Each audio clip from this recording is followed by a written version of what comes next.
Ether as a token on the Ethereum network is a utility token used to run transactions and those programs called contracts, and in general wasn't designed on the onset to be a store of value. A rare situation is allowing you to buy some ETF stocks for 50% off. Learn more at crushthestreet.com/profit2017. Hello everyone, and welcome into crushthestreet.com. Let's talk digital currencies today, especially Ethereum. I have Hudson Jameson on the line with me today. Developer, blockchain developer, someone who probably understands this sector better than 99.99% of the people on the earth, considering a lot of people still don't even know what cryptocurrencies are, much less something like Ethereum or some of these other ones. Hudson Jameson currently splits his time between blockchain consulting services and working for the Ethereum Foundation. He's an Ethereum enthusiast, a smart contract developer with a rich background in blockchain projects. And as much as I like to avoid technical conversations, I want to have one today, and for the purpose of really understanding Ethereum, because there's more to it than just what we've understood about Bitcoin, and we haven't had anyone on here to really explain Ethereum to us. So it's going to be a great conversation today. Hudson Jameson's website is his name, hudsonjameson.com. Hudson, thanks for coming on the line with me today. Thank you for having me. Well, let's clear up the basic questions that surround Ethereum. It trades like Bitcoin. It's next to Bitcoin on Coinbase. And yet, you know, people don't want to call it a coin, or they don't want to say it's the same as Bitcoin. Obviously, there's a lot more to it than that. So for the purpose of setting the foundation, can you give us the understanding for what exactly Ethereum is? Sure. So as you probably discussed on your shows in the past, Bitcoin is used for transferring money, for mass settlement and cross-border payments, and as a store of value in general that can be exchanged in and out for either different currencies, different fiat style payments, etc. And so that was the sole purpose of Bitcoin. There's some other, deeper technical stuff you can do with it to an extent. You can have, transactions that have multiple signers on it that kind of act like an escrow and other things like that. But beyond that, it's pretty simple in the grand scheme of cryptocurrencies.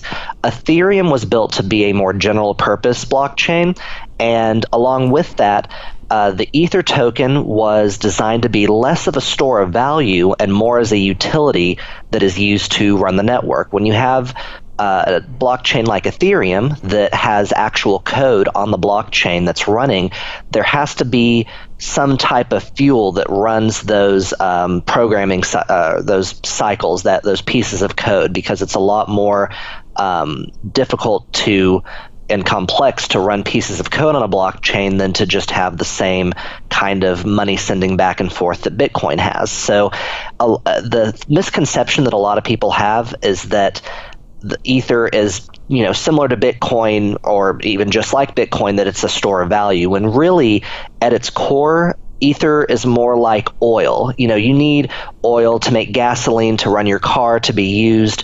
I think it's generally called like a commodity, but you can also trade oil, or you can go to the market and buy and sell oil at different prices. So Ether as a token on the Ethereum network is a utility token used to run transactions and those programs called contracts, and in general wasn't designed on the onset to be a store of value. So in this fuel you're talking about Ether, and as opposed to Bitcoin, so it's the smart contract. I just want to go dive a little deeper into that. Bitcoin doesn't need fuel, right? Because it is what it is. You're just transacting with the very thing itself. Yeah. And then Ethereum is you're creating essentially transactions with them that essentially get traded on top of that blockchain. Exactly. Bitcoin has just the trading of the Bitcoin token back and forth. You can attach small pieces of data to there, like little notes, but otherwise, beyond the transaction fee, that's all you have to give to miners to run the system. With Ethereum, you can do those, sort of transactions where you just send Ether back and forth, but beyond that, you also have the option to make what's called a smart contract, which is a piece of code that has more advanced functionality. So, for instance, you can make a decentralized, transparent voting system on Ethereum. You can make, security modules for IoT and hardware devices on Ethereum. And doing that is a lot more computationally intensive than the type of things that Bitcoin does. So, in addition to the transaction fee that's in both Bitcoin and Ethereum for, sending the transaction, there's also an added cost on Ethereum called gas. And gas is something that's converted from Ether and is used to run these smart contracts. So whenever I want to set up a voting contract on Ethereum, I send a transaction that has a transaction fee, and in addition to that, I send that contract code with an additional, you can think of it as an additional fee, but really what it is something that incentivizes all of the miners on the network to create that transaction and validate that code. So this gas model is something unique to Ethereum and causes Ether to be a utility token, as I was explaining, so that it has more purpose than what a Bitcoin crypto would have. Yeah, no, that's really interesting. So where the rubber meets the road then is these contracts. So does someone need to be a programmer or developer to create these contracts, or are people the average person, able to use Ethereum for these deeper level purposes more than just buying it on Coinbase and hoping that it goes up? So I would say that as far as writing the actual contracts, it is a little bit nuanced, and it is something that is improving. It's a very, very young language and technology, so I wouldn't say the average person can create the contracts beyond simple examples, but production cases and things like that, it'd be a little bit more difficult beyond simple stuff. But for participating, I'd say it's very, very easy. There's been systems set up, identity solutions, and solutions around a decentralized naming system. So kind of replacing, Internet's centralized domain names where you have to go and buy a domain name. You can do that on Ethereum with the Ethereum name service, ENS, and there's websites you go to, a Chrome plugin you can use, and a step-by-step guide. So it's just like a web app that everyone uses. And there's also development on mobile Ethereum clients and apps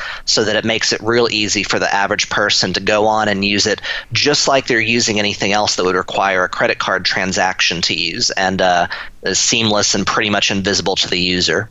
So we got multi-billion-dollar corporations joining this Ethereum alliance. Big step, big deal as far as I'm concerned, and a major endorsement for the Ethereum network. What is it that they're exactly doing by joining this alliance, and what is Ethereum going to be used for these companies? What exactly is their vision for Ethereum? So I can't really speak on what the Enterprise Ethereum Alliance is officially doing, but I can speak from my understanding from talking to some of the individuals from there. I would say that the Ethereum Enterprise Alliance has a lot of buy-in from major companies for two reasons. One of them is that the contracts that are created provide much more multi-purpose solutions and more use cases than something like Bitcoin, but with all the added benefits of Bitcoin, the transparency, the depending on who you talk to, the immutability, the openness, and the permanency of the whole blockchain. Those things are very, very valuable to companies in order to provide transparency to their customers. But the second reason, and I feel like this is more what the big companies are worried about, is the mass disintermediation that's happening. You see it in companies like Uber disintermediating taxis. You see it in Airbnb disintermediating hotels.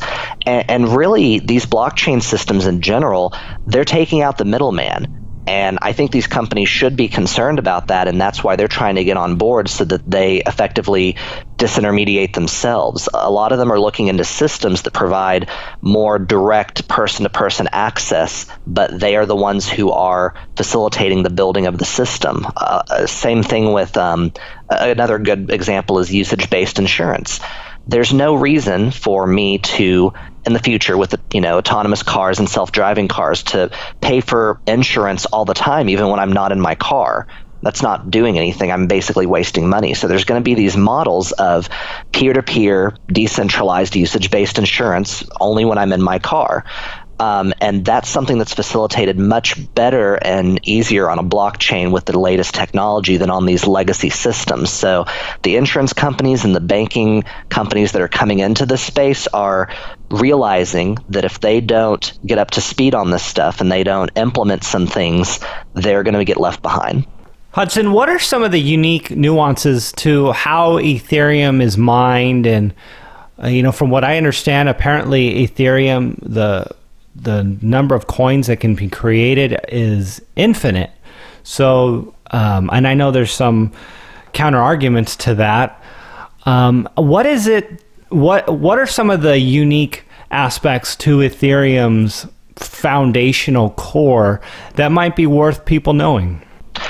I would say that I could probably go into like deep technical stuff about how our mining algorithm's different and some of the things that we tried to improve upon from Bitcoin and other cryptocurrencies. But at the very deepest foundational level, I would say that our community and governance structure is really the key to all of this. A lot of the changes that we have brought about with Ethereum, including handling multiple attacks on the network in the past year, sometimes, actually most of the time in under 12 hours, have been dealt with because of how tight-knit the community is and because we've set up sort of checks and balances and learned from some of the mistakes Bitcoin's made in their governance procedures. There's a lot of accountability, I feel like, and there's a lot of people trying to build on-chain and off-chain governance protocols. Some of them are being tested today. A good example of that is that every 2 weeks I run a core developers meeting across all of the more like thought leaders in the space and the people developing a lot of the core Ethereum protocol and clients. And what we do is we have these proposals. It's fairly organized, and we decide what the future of Ethereum is going to hold at the core level, like what changes are going to come about, when is proof of stake going to come out, what's the next upgrade to the network, and through that we have a system to bring community feedback directly to the people who are impacting the network at the programmatic level. So this is something that drives everything. If we, decide, there's something that is very detrimental to having an unlimited coin supply, we can go in and change the code and fix that as long as there's consensus of the community, the developers, and the miners. So we've done that a few times. Some of the time it's in response to attacks, and some of the times it's just because we want to add more features. For example, the ability to have zero-knowledge proofs, or in layman's terms, private transactions that are custom-made, something that Zcash is known for. We worked with their team to develop on the Ethereum platform as well. So that's been going very well, and I think it's just a different feel. The community's a lot lighter hearted. It's, they like to have fun, and we are early, so things are going to change and things are going to ramp up, but I feel like we're making the right steps today to make it effectively decentralized enough and have good governance models for the future when things get a little more hectic. Yeah, so what I'm getting at is, or what I'm hearing is that Ethereum is more malleable than Bitcoin and is able to adapt to certain changes. Now, to that extent, though, some people have said that's one of Bitcoin's strength, is that it's immutable, it can't be changed, and it can't be messed with. Is that a problem that Ethereum has more of I guess, a centralized governance? And I know you touched on that, but I'd like you to emphasize it, at least the point from a positive perspective for someone who might be skeptical about it. And, what are your thoughts on that in general? Sure. So I do see the point where something that can be innovated on and upgraded so easily can be detrimental, especially for something that people say should be very stable.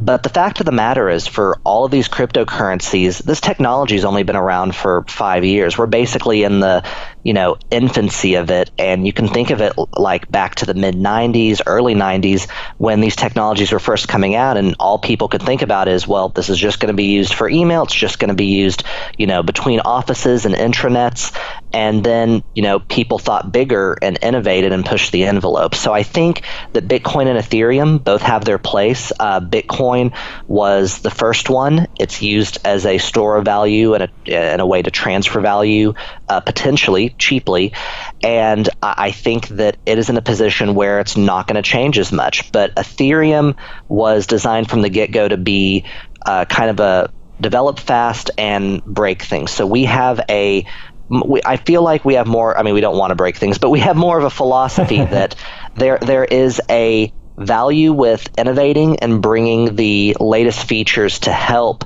push this blockchain revolution, that's more important than staying stagnant for the purpose of people feeling just a little bit safer. We have some of the brightest minds in the cryptocurrency space working on multiple problems, and a lot of good testing and other safeguards in place. So really, we're trying to strike that balance, and it's a really hard balance to strike.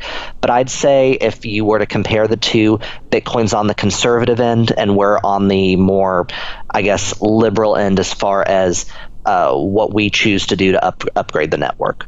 Okay. Yeah, I guess that's a good way to put it. Hudson, so one of the big concerns that a lot of people have is Ethereum forking again and having two Ethereums. I know that's a big debate going on right now with Bitcoin and what that would do to Bitcoin if we had two different Bitcoins. And is it sound money? And I know you said Ethereum isn't necessarily a store of value, but many who are pundits of Ethereum worry that we are going to have two Ethereums. Another one, in addition to what we've had in the past, happen to the current Ethereum that people are buying now that's over $300. So any thoughts on this? So I would say that looking back, and I was around during the time of the fork that caused the creation of Ethereum Classic and Ethereum, I would say that it was a really hard decision at the time. I think we'll never know what would have happened if we hadn't forked, if we decided to just, do other types of changes or not deal with the issue of the faulty contract called the DAO entirely. However, some of the risk involved in that were having a large portion of the created tokens in one individual. We were going to be doing things in the future that could be impacted by someone having that much of the market share. So I would say that in hindsight, it wasn't that bad of a thing. It really divided the community at the time, but instead of dividing the community at this point, I see it as it really made a new community, a community that had different core values and a different understanding of the problem and the solution than Ethereum main did. So at the end of the day, I say that forks can be a good thing. I think that Ethereum proved that, and with the right technical safeguards in place, for instance, to prevent transaction replay attacks where you can trade coins on both chains maliciously, I would say that if there's a disagreement, like a wide disagreement, then it's acting as designed if it forks and two different coins are formed.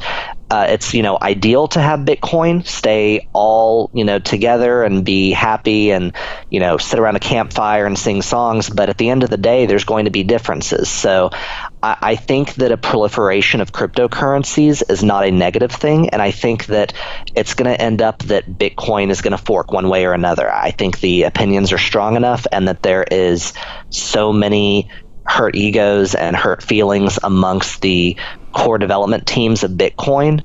Not speaking on Bitcoin Core, but just the different development teams and different players in the game, that they're going to end up in a fork, and I'm excited about it. I hope that, they don't get impacted too much from it, but even if the price goes down temporarily, for instance, I think Ethereum was at $20, and then the DAO contract vulnerability was discovered, and it dropped to like $7 or $8, and now we're at 340. It kind of fluctuated in between that time, but this just kind of goes to show that even with these temporary dips, we shouldn't be clinging on to something that we don't know the future consequences for.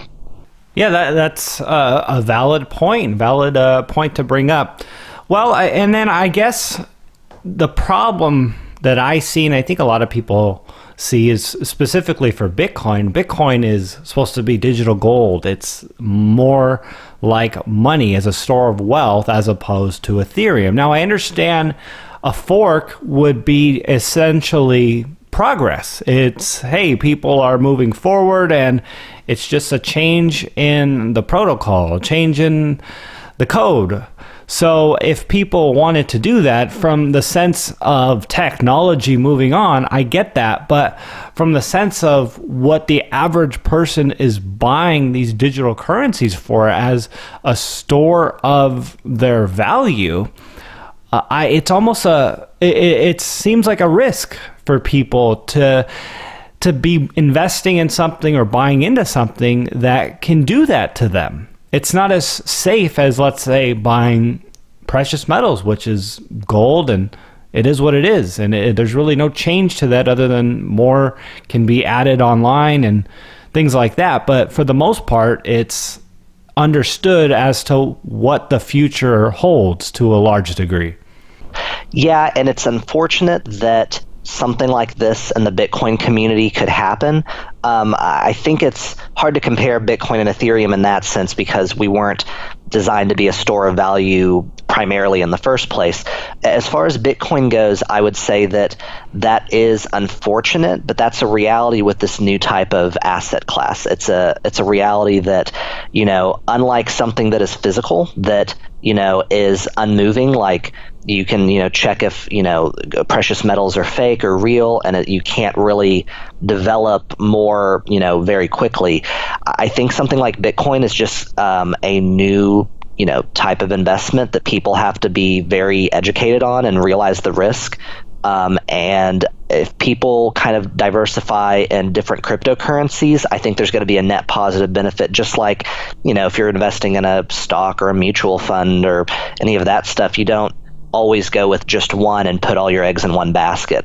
So I think that Bitcoin was the original, and I just like any early technology, any early innovation or development in the financial space or not, there's just going to be first use cases, first mover, and then everything after that's going to incrementally improve on it. So even in the case of precious metals, like there's many different to choose from, and a lot of people I know diversify with not just gold but silver and other things. So maybe people could think about investing in Litecoin, since that is also used as an alternative store of value to Bitcoin. Sure. And the last thing I want to talk about, you mentioned proof of stake, and obviously as opposed to proof of work. And this hasn't really been explained much here at Crush the Street. So I'd like for you to explain the difference to the audience and kind of where things are headed in the ecosystem. Sure. So if anyone's heard about cryptocurrency mining, it is people using their computers to solve really hard math problems in order to prove that they're validating transactions. So these math problems are hard to solve, and so it kind of makes your computer work hard. That generates heat and electricity, and that can have a huge environmental impact. I think I saw something that all the Bitcoin miners around the world and the people competing to build, bigger and better Bitcoin miners is going to, consume as much electricity as the country of Denmark does in a year. So I think that that's untenable. I think that that's a risk environmentally, and also is just inefficient at the end of the day. Even if it's not, you can make arguments about it being an environmental risk, or either way, it's just not the best way. There's something called proof of stake, and what it does is it uses very complex economic models and different ways to incentivize people to do what you can think of as virtual mining. So you have, instead of these miners who are solving math problems to, verify transactions and they're all competing with each other, you have a group of people who are on the blockchain and they're digitally putting a stake up. They're putting a portion of their ether up in order to be considered in a pool of validators for a set period of time. So, and then what they do is they go around and they take turns signing transactions, and all of them are looking at each other and checking and making sure the transactions they're signing are valid and not things like double spends or other things that can give them more coins or, change the, finality of the network. So as an example, if I'm a staker in a future proof of stake system, I get online on the Ethereum network and I have 100 ether. Maybe I put up a certain, required amount of ether, like 50 ether, and that stays locked in for 40 days. So I don't have an incentive to just take, the money and run. And I am put in the entry pool for, validating these transactions. It's randomly selected so that I only get in some of the time. That prevents collusion. And then once I'm in this official pool of transaction validators, I get to validate transactions and receive a fee for that. There's also conditions where if I'm caught cheating, I actually lose the stake that I put up, which is why it's important for these stakes to be put up. So if I'm caught cheating, I lose between 1/3 and, all of my coins that I put up. So it's all about incentive systems. It's all about making sure that it's more expensive for an attacker to potentially attack the network or try to game the system than it would be for them not to do that, because systems can recover if the cost to attack is greater than the benefits that someone would reap in attacking the network. That's a really interesting point there.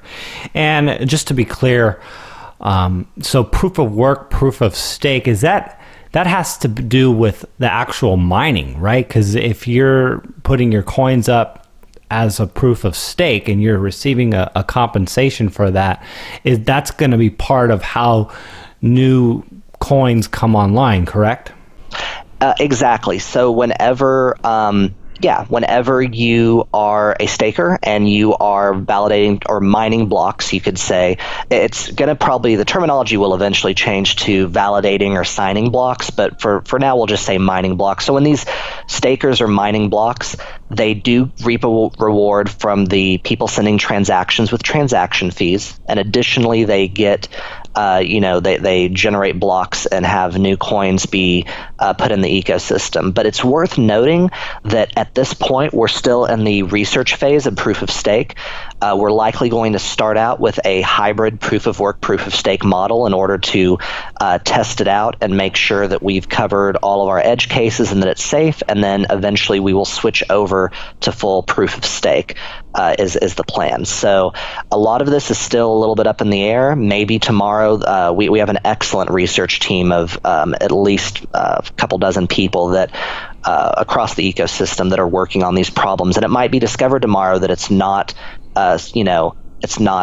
efficient to have new coins generated, or maybe coins should be generated a different way. So it's a very, very fast-moving field.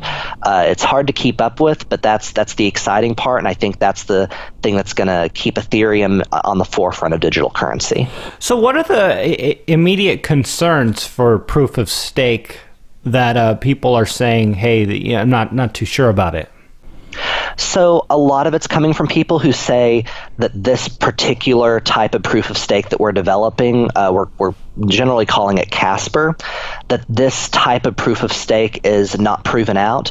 that it has various flaws. One of the flaws that people cite a lot is the nothing at stake problem, where people say, well, they can just start staking in the system, and then once they've effectively attacked the system, they can take their coins out and run before anyone can punish them, or even go in, maybe manipulate the network just enough to not break the rules and then leave.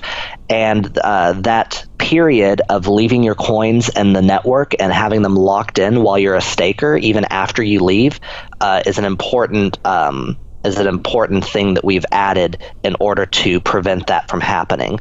There's also other attack problems that just involve complicated economic incentives, like what's the number of people that would have to attack the network at the same time? In Bitcoin, the common thing is, the 51% attack is what they call it, where if you have 51% of the hash rate, in general it's more than that, but if you have 51% of the hash rate, it greatly increases your chances of being able to manipulate the blockchain. And in our models, we're focusing on getting it down to having it be 75 or 80% of the network. So it would take 2/3 of the entire network colluding across the entire world and all parties in order to have any negative benefits. And even then, there's better chance of recovering. So there's a lot of facets of it, but in general, it's a way to, without generating heat and electricity, virtually mine Ethereum and have it be in a way that is more secure than what we have in Bitcoin and other cryptocurrencies today. And for further clarification, proof of work to proof of stake, would this require a hard fork? Yes, it would. We have different milestones in Ethereum that were planned out within the first year, and we've already reached, the most recent one was last March. It was called Homestead, or actually last March, a year ago from last March. That was called Homestead, that included some stability changes and some other fixes and improvements to the network. We are also working, I think in the next 3 months, we're going to be having another hard fork, and that is called Metropolis. That's going to include the zero knowledge proofs for private transactions I was talking about, and some other behind the scenes benefits to help contracts be used a little bit more efficiently and priced a little bit better. And then the biggest one and the most important one is called Serenity. That's going to happen at an undetermined time in the future, likely within the next 2 years, and in stages, where we change from proof of work to proof of stake, and we work on some scalability issues that blockchains have, using something we're calling blockchain sharding. Just in a quick sentence, blockchain sharding is a way to scale the Ethereum network infinitely by having the blockchain divided into a bunch of smaller blockchains, so that you don't have to necessarily have every transaction, but you have a way to cryptographically and provably have a subset of that blockchain and just compare with other blockchains at a high level what is the absolute truth. Wow. Well, there you have it, everyone. Hudson Jameson. Got a lot to digest there, sir. Absolutely. This is a whirlwind type of field to be in. Well, hey, that's it's really exciting, and I can imagine you're really excited doing what you're doing and being a part of this just revolutionary technology that's hitting the monetary world here. So if people want to learn more about what you're doing and what's going on with Ethereum, tell people a little more about where they would go and what they would find. So right now, as far as finding out information about me, go to hudsonjameson.com. I'm also active on Twitter as Hudson Jameson on there. Additionally, where a lot of the Ethereum community and newcomers go is actually on our subreddit called Our Ethereum. So Reddit is a social network for having discussions. It's kind of like an internet forum, but has different mechanisms to vote up and down articles that you like or don't like. So a lot of conversation happens on there. We have a newcomer's guide at the very, very top of the page. It's highlighted. So if anyone wants to learn more about Ethereum, go to the Ethereum subreddit at reddit.com/r/Ethereum and check out the newcomer's guide. And feel free, we're very friendly. Ask us questions either on Reddit, on our Stack Exchange site if you're technical. And just reach out. We have some chat rooms on Gitter as well. They're all listed in the newcomer's guide. Good deal. Well, hey, sir, thanks so much for coming on the show. Thank you.